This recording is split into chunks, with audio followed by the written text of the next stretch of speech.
Hey everyone, welcome. Shawn McBride here. Got Deirdra Watson joining me today. Her and I are going to be doing a series of interviews about the future of events, future of meetings, conferences. A lot of disruption, as we all know, with the current crisis, COVID-19. A lot of shutdowns. We'll be diving into some issues and talking through it. And her and I are going to do some interviews, and we're going to do some interviews one-on-one where we're decompressing information, but we'll also be bringing industry experts in with you over the next several days. So make sure you're following both me and her so you'll see these things pop up. We'll be doing them on Facebook, also putting them over on YouTube, LinkedIn. Make sure you're following us somewhere so you can join the conversation. We want your questions. Deirdra, for people that haven't met you, or people that, maybe you're just tuning in again, why don't you give a little background on kind of your piece of the meetings world, because it's so varied. Yeah, I've been an independent planner, started my business Concept Solutions, PR and event management in 2006, and have worked with companies such as partnerships with Oracle, Cancellation software, mostly in the IT sector, but also have done a lot of PR and municipal programs for regions as well as municipalities, building collaborative work environments as well as collaborative workforce. Yep. So I kind of go on both sides of the strategic planning and then also the event planning and working strategically with clients. And you and I did interviews some time ago. And I have actually been nominated for awards. Oh, wonderful. Yeah, so you and I have done interviews in the past where we're looking at the future of events. That's how you and I originally started to connect. And of course, then kind of the whole world changed here in early 2020. Everything shifted, right? And so now we're looking at a new reality. We're looking to go forward and figure out kind of what's happening, right? I think a lot of people are scratching their heads, and you're connected with the broader meeting community as well, right? So I think that's part of where some of the intel we'll be talking about and some of the questions we have are going to be coming from, right? Is you're in several networks with other meeting planners and other people in the industry. Yeah, exactly. I'm a member of SPIN, which is Senior Planner Industry Network, and also on a number of Facebook groups. Yep. That are event profs and eventpreneurs, as we independents like to call ourselves. So that gives me kind of, the thumb on what is happening in our industry when, we're discussing everything with, all of the things that are happening with the COVID-19.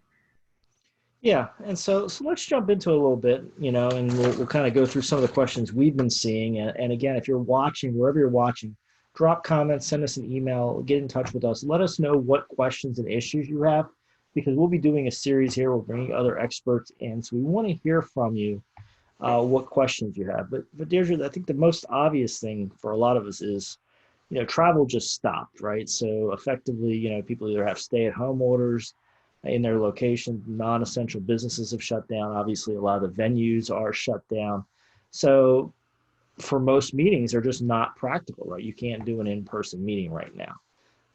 So what kind of pressure does that put on things, behind the scenes? What develops from just people not being able to travel to meetings?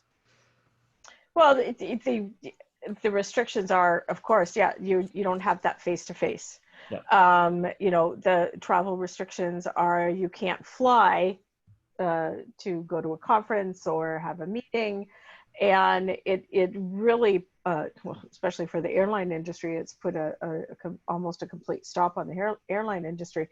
But we also have a lot of people that, because they can't travel, they've now been forced to telecommute.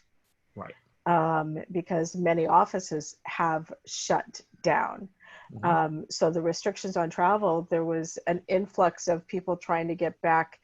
I'm in Canada, so there was an influx of people trying to get back to Canada, and there's still some people that are trying to get back to Canada. And my understanding is April 11th, a lot of international flights will cease coming into Canada. Yeah, and I think just practically speaking, right? I mean, for the airlines, it's we see pictures, at least on TV, of empty airports, right? So it just doesn't make sense to be flying planes around when not many people can fly. I mean, obviously some people got to find their way back home, they get stranded, whatever, but at some point that just makes sense to start suspending flights.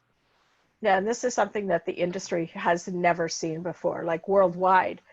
Even when 9/11 happened, it didn't shut down the aviation world. Right. It stopped it for a while, but it didn't cripple it completely. Airspace was closed off, but we were still able to fly domestically. Exactly. So it changed things a lot. So obviously then that leads to can't get people there. People don't want to be out in public. People are obeying the stay-at-home orders, the social distancing, and the next natural domino to follow is that means canceled events, right? And there's a lot going on behind the scenes with canceled events. And so I think some people in the meetings world may be aware of it, but for those people on the outside, what issues are, people that host events, people that are meeting planners, I mean, what are they dealing with right now with the fact that they had to cancel their events? What does that mean behind the scenes? Well, one of the biggest things is when the events were first started to be canceled, you had cancellation policies that were written into contracts. And unless there was, let's say, an act of God or something else that happens at the venue, you're generally responsible to pay cancellation charge. And those cancellation charge can be upwards of 100% of what your food and beverage requirements or minimums would be.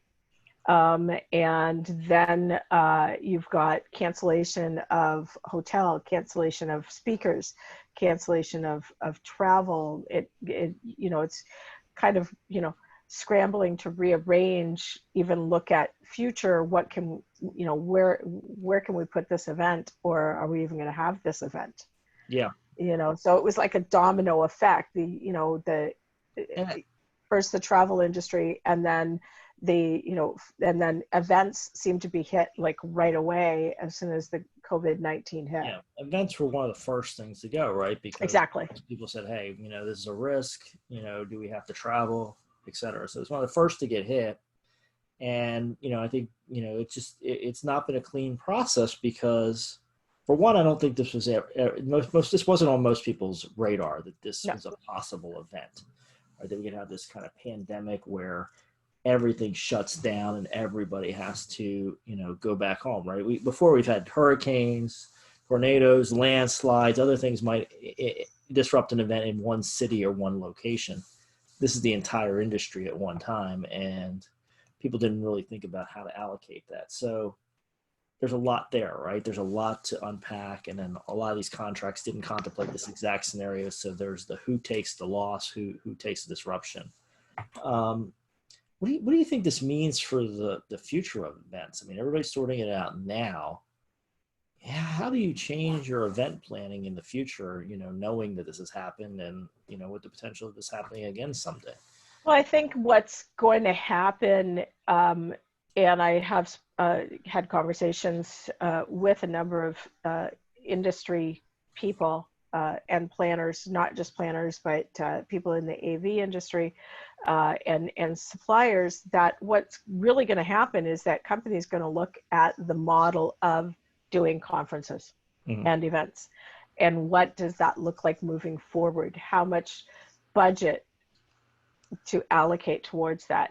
How much money did they lose, or could they potentially lose if they're not able to move forward with a alternative event date? And I think that their model for that is definitely going to be looked at. Are they going to move to a more regional aspect of doing events? For example, do West Coast events, Central events, and then East Coast events, right. and then maybe do a big, huge kind of coming together virtually of those events. So you've got the people in the East Coast, West Coast, and Central, but then you bring in those individuals for one great big huge event, but it's all virtual. Yeah. So at the same time. So you're doing them all regional so right. that and it's so expensive to have one great big huge venue Hmm. that, doing it regional could be actually a more cost effective measure Right. to these organizations, other than, and they're going to look at those cost centers even heavier, I think, moving forward. Yeah. So I think, that's something I was kind of playing with before you and I got deeper discussions with the idea of the regionalization, bringing it together. But I mean, it still points to big risk because even if you do this multi-region event on a particular week or a particular set of dates, if an event like this happens again, you still have a lot of the same issues, right? Which is now suddenly your venue's empty, you've signed speaker contracts, those speakers now can't take alternate dates because they booked with you. And so you still got to allocate all this, right? So I think there's something in the mindset about the risk. The risk of events just went up a lot, at least from an economic side. Well, I think one of the things that companies are going to also look at with their communications departments as well as their marketing departments is having a crisis plan. Mm-hmm. Like, we can have a crisis plan for a hurricane or, let's say a terrorist attack, but nobody looked at having a crisis plan for a pandemic. Yes. Because as you said, it was not on the radar. Mm-hmm. And now that we've had it, and that's usually what happens, is that you don't do a crisis plan until you get into that crisis. Right. And Well, I then, mean, okay, we need to do this next time. now you know it's possible, right? I mean, I think there were people theoretically talking about pandemics in other circles, and it was certainly something that was possible, but people just they didn't put the energy into it because they didn't see it as being a likely enough of an event. And now I think it's come home that, hey, this has disrupted the meeting industry for at least a quarter, probably a good bit more. Everything's going to change. Yeah, and then it's hoped that, or one of my hopes, at least anyways, by having these conversations, is that when, we get to the point of doing crisis plans, that best practices of how companies handled this pandemic and how they readjusted their models of doing events, Yeah. that they share that information, because it's vital to our industry that we share and we collaborate so that we know what best practices worked. Yes. Exactly. And so there's going to be, and I think that's one of the themes we're talking about here, why you and I are doing a series, is to bring ideas together, to get the community together, and to really kind of flush through some of this stuff to shape the future and to raise awareness. Um, I'm a business guy. I love numbers. As a lawyer, I spend a lot of my time in business planning and, of course, financial planning. Um, you know, how does this shift the economics? And I kind of want to just run through different aspects of it. So we've talked a bit about the risk that an event host is taking, right? Because if the event's canceled, you've got deposits, you've got fees for canceling the event. Of course, you've now signed contracts with speakers, maybe even for some of the larger ones, you've got musicians or other people might be coming in. You got a lot of people coming in now, and you probably committed to pay them money. But what does it mean for the venues? Because I think that's going to also be important for the planners to understand too. I mean, where are venues sitting in this aspect? How does it look to them when they get events canceled like this? I actually just canceled the fundraising event, actually moved it to next year. Mm-hmm. And she was disappointed because she said, this is really going to affect our revenues.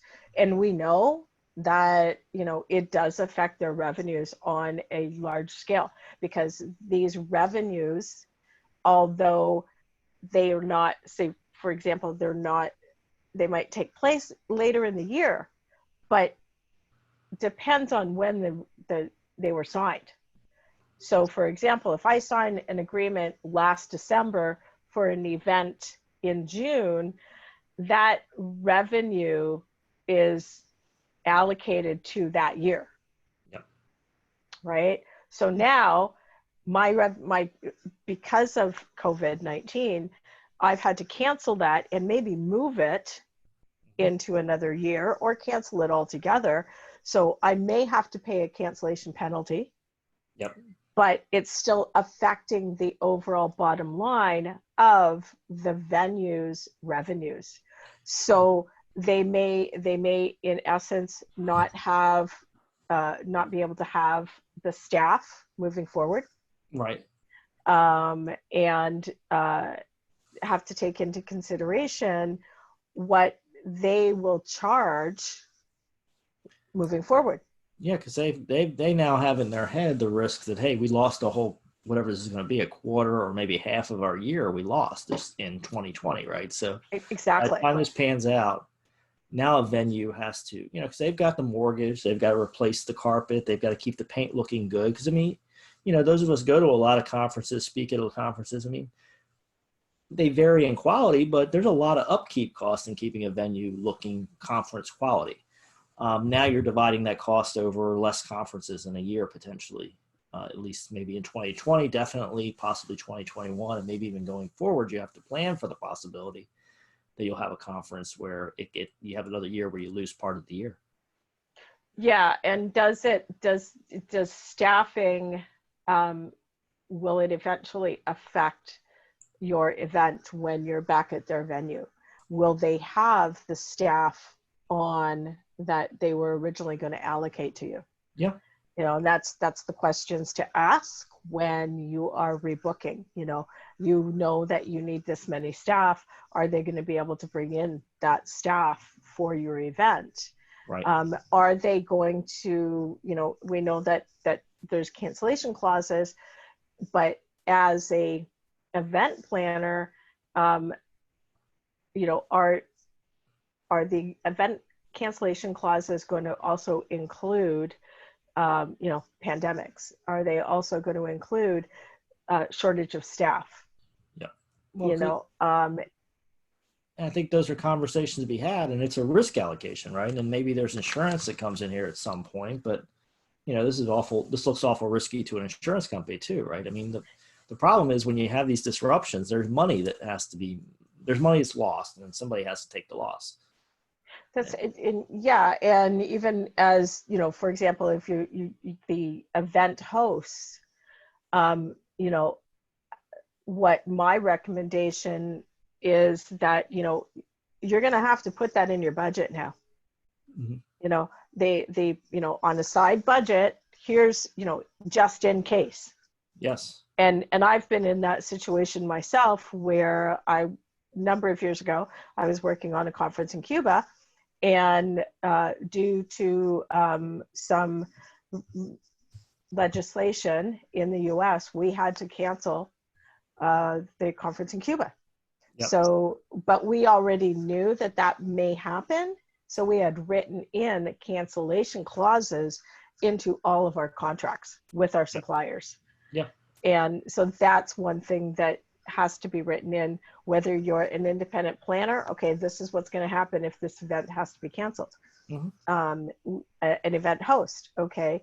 Yeah. And it has to be on both sides. It has to be, the event host has his own contracts. Yeah. And, you know, as well as supplier contracts. Yeah, and I think you got to look a lot at the overall system. I remember even pre-pandemic, I was working with a nonprofit, and you know, most of their revenue came in from one large event every year, and this was a serious discussion with the board. Was, you know, what happens if that one date is disrupted? Yeah. You know, it could tank a whole year. Plus, by the time you make all the commitments for, you know, the venue, for all the you know, accessories, for all the stuff you're bringing in for the event. I mean, it could be a make or break. And I think more people now realize that. So it's probably going to change the computations of how this works out. Well, and you just mentioned about the fundraising. So the event that I just moved to next September, so it was supposed to be in this September, I moved it to next September because it's going to be very difficult to go to corporations right now for fundraising dollars, because they're trying to reassess what their business model looks like because of this pandemic. And I advised the chair of the organization that, you know, your focus right now is the sustainability of your organization. Yes. And so moving it to next year is a better idea because you can concentrate this year on your sustainability. And, you know, if we had had the gala, we would have, you know, potentially had to take out of money from the organization if we didn't meet our numbers. Yep. And so what do you think this means for, you know, virtual events, for smaller events? What do you think that, how does this disruption impact that planning process or those types of events? I really feel that virtual events will become part of the industry on a larger scale. Mm-hmm. They will not take over the industry because people still want to have that face-to-face contact. Sure. You know, it's all about collaboration Mm-hmm. and sharing. And yes, we can do it through a Zoom call, but it's so different when you can have side conversations, or yes, you see someone across the table or across the room, and you know that you need to meet with that person or talk with that person about something you might be working on or something you're interested in sharing with them. So I do think that events will still continue. It'll be a couple of years before we get back into the full scale larger events. Yeah. I think that smaller events, that's what companies will look at because there's less risk in doing a smaller event. There's less risk in doing a virtual event. And, you know, it's harder to do a virtual event if you're doing it for free. Yep. Because there's not that commitment. Sure. So tying a virtual component into a live conference, and it's been done for years, but now we've kind of had that little shove to say, you know what, it's time to utilize our technology. Yep. You know, and bring it to the forefront, but also recognize that everyone still wants to have that networking, that face-to-face. I love going to conferences because of that networking, because of the collaboration that I find that, you know, and you just can't build relationships the same way.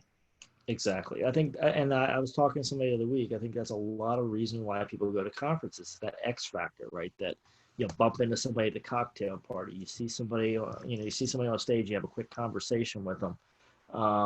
You know, you sit down at dinner and you have a conversation with somebody. There's a lot of that kind of random connections within the purpose of the conference. It's very, very valuable to the attendees, and we haven't come up with a way to replicate that online. Well, and you know, you yourself as a speaker, you know, that's where you also make your connections. Yeah. Oh, well, for me, it's people, you know, and I can do a Zoom meeting, and I do a lot of webinars and other ways of helping organizations, right? But there's a different level of connection when I get in front of a room and I talk to people, right? I mean, they see you in person, you connect at a different level. And, you know, as a speaker, what's great about being live at an event is I often come in before I speak. I try to attend an event or two before, you know, a dinner or a networking event or something, and I get to talk to people. So then I'm already adjusting my content before I get on stage, right? So it's tuned in more than what's possible with a webinar. And then on the back end, you know, after I speak, I find, and I try to stay around a little bit after I speak also, because then people come to find you. You know, you open the question. Maybe they didn't want to ask it in front of the whole room, right? They didn't want everybody to know what their issue is, but if they can grab you one-on-one, they've got a question. I connect with a lot of people that way. And so, you know, that's hard to replicate online. And yeah, when I do it online, I welcome people to email me. I welcome people to call you, but it's not the same. Yeah. And, you know, when you're assessing, you know, when you go to those pre-events, you're assessing the audience, which is why you adjust what you're going to say. And it's extremely important to know your audience when you're doing a conference or event. And it's much more difficult when you're doing something virtual to know exactly who your audience is. Exactly. They might be in a certain sector, but you know, what type of personalities are you dealing with? What's your age range? Because you don't get that No, you can when do, you're I doing a mean, yeah, some virtual. conferences give you the demographic surveys and all that, and I've seen them come in, but you just get a real feel. I've actually changed portions of speeches based on the conversations the day before because I learned that the audience maybe had a particular interest or some question that kept coming up again and again, that didn't show up in the surveys, right?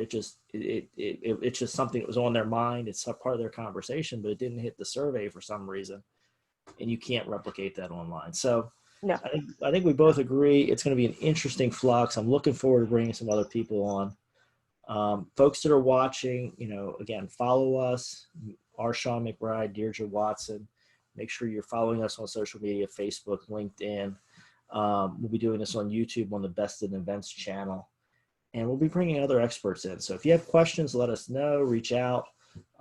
We really want to, and our goal, is to really get everybody in the industry engaged, to really figure out what's happening and kind of shape things and come up with answers collectively. That's the goal. I don't think either of us claim to have all the answers, but we want to get this conversation going and get everything facilitated. Deirdre, any final thoughts? Yeah, I think the biggest thing is by having these conversations, it opens up the possibilities for the future. Yeah. And partnerships within the industry and outside the industry with different types of suppliers. Right. So it's our time as an industry to collaborate and I think and come together. And we talked a lot about risk. We've talked a lot about allocation of money. And I think, it's going to be interesting as we get into these conversations, folks. I'm hoping you guys tune in because I'm already starting to have ideas about how we can move some of the risk around, reallocate things. And I think that's stuff we'll be talking about in our coming episodes. So make sure you subscribe to the Best in Events channel on YouTube. Follow both of us because we'll be posting things, but get us your questions. If you have experts you think would be adding to the conversation, if you are the expert, reach out to us. If you know the expert, pass their name along because we really want to get a deep conversation and really get into these issues and figure out what the future is so all of us can plan better for our businesses. So thanks for joining us today, folks. We'll be back again. We'll be recording daily this week, and we'll be adjusting the schedule from there depending on the amount of content and questions we get. So keep the questions flowing, folks.